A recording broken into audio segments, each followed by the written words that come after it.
ambalo hili nalizungumza kwa niaba ya rais wa klabu. Kwa mara nyingine na kwa uzito mkubwa sana,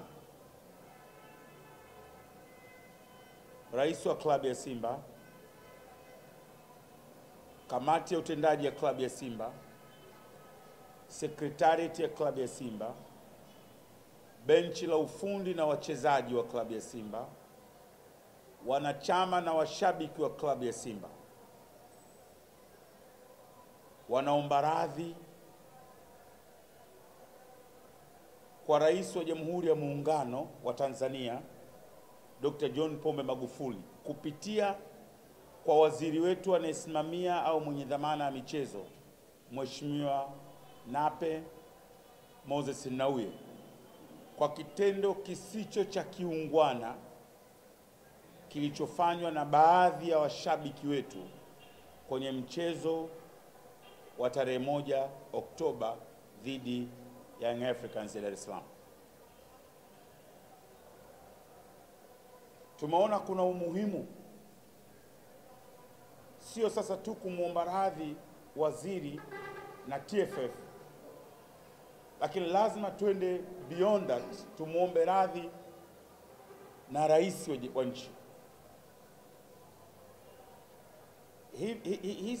Hizi ni rasilimali zetu, zinajengwa kwa kodi zetu. Serikali inatumia gharama kubwa katika kuziendesha rasilimali hizi. Ni upuuzi wa kiwango cha juu kabisa kuweza kufanya tukio au kitendo kama kile.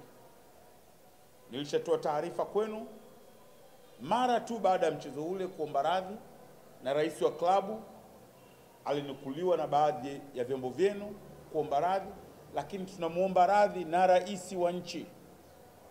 Yeye ndiye anayesimamia mali hizi za nchi hii kwa niaba yetu sisi wa Tanzania wote. Tukio lile lilipotokea, sisi ambao tunakaa jukwaa kuu tulipata kama woga hivi, nini hiki? Ilitustua na imetupa fadhaa. Tunaamini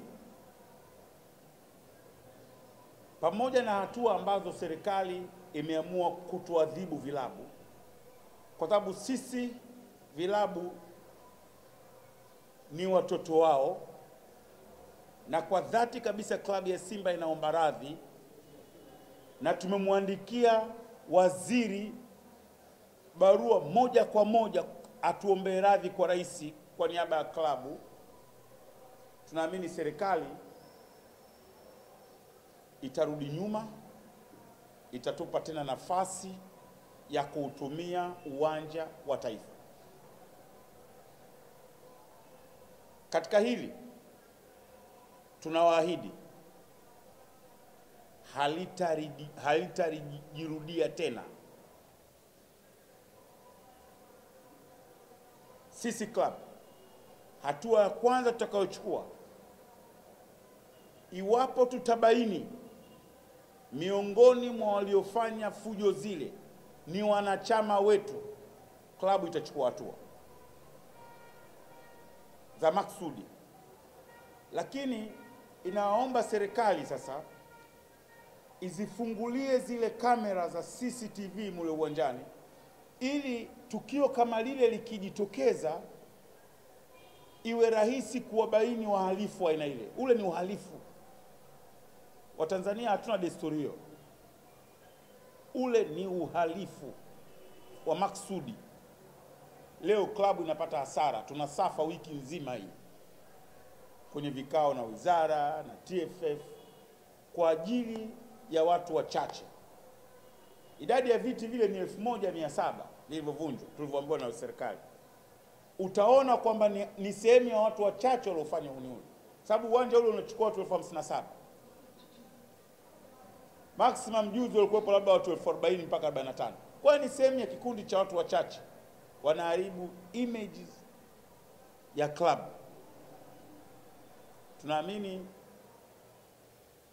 waziri ataturuhusu tutumie tena ule uwanja. Lakini nitoe pendekezo kwa jeshi la polisi. Tunaangalia mipira nje huko, hata hapa katika baadhi ya nchi za Afrika, mpira unapochezwa, polisi sasa badala ya kufanya kazi ya kuangalia mpira, tunaona nchi nyingine wanageukia kule fans kusaidia kuprotect vitu kama hivyo. Naamini kama polisi wale wangekuwa wamekaa kwa ajili ya kulinda kule watu kama wanavyofanya nchi nyingine, jambo hili lisingetokea. Mtu akiona uniform zinamwangalia hawezi kung'oa kiti kile. Na sisi tutakaa kama nilivyoandika katika taarifa yangu ya wiki iliyokwisha na watu wa wizara, kuona namna ambavyo tutabeba mzigo huu kwa kuangalia uchumi mdogo wa hivi vilabu vyetu. Mimi naamini kabisa, naamini kwa dhati ya moyo wangu serikali itarejesha klabu za Simba na Yanga kutumia ule uwanja. Naamini kabisa. Serikali yetu ni sikivu, waziri wetu ni mtu mwelewa, very gentleman. Kwa dhati kabisa ataturejesha kucheza uwanja wa Taifa, na hili jambo it will never happen again. Nawaahidi.